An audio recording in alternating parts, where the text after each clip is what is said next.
بسم اللہ الرحمن الرحیم۔ السلام علیکم۔ حضرت لال شہباز قلندر تشریف لے جا رہے تھے تو ایک ریچھ کو نچانے والا نظر آیا۔ پوچھا تم کون ہو؟ تو بولا قلندر۔ اس دور میں ریچھ نچانے والے کو بھی قلندر کہتے تھے۔ آپ رحم اللہ بے اختیار مسکرا دیے۔ یہ بات اس ریچھ والے کو پسند نہیں آئی۔ کہنے لگا آپ کون ہیں؟ فرمایا میں بھی قلندر ہوں۔ کہنے لگا آپ کیسے قلندر ہیں؟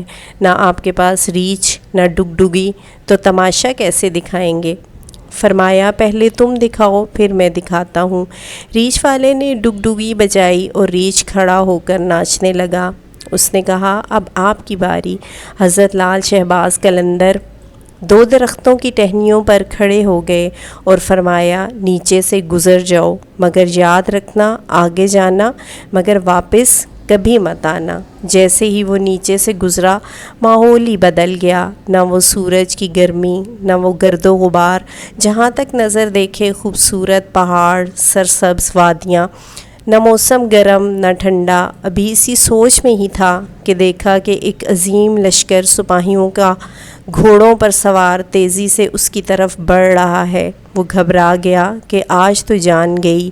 پاس پہنچ کر لشکر رکا اور سپہ سالار آگے بڑھا۔ اس سے پہلے وہ کچھ کہتا سپہ سالار بولا بادشاہ سلامت، آپ کہاں غائب ہو گئے تھے؟ آپ کی سلطنت آپ کا انتظار کر رہی ہے اور ملکہ عالیہ کا رو رو کر برا حال ہے۔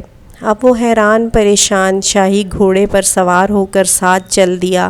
جب محل پہنچا تو عظیم الشان عمارات دیکھ کر حیران ہو گیا۔ اندر داخل ہوا تو خوبصورت ملکہ گلہ شکوہ کرتی لپٹ گئی۔ کہاں رہ گئے تھے آپ؟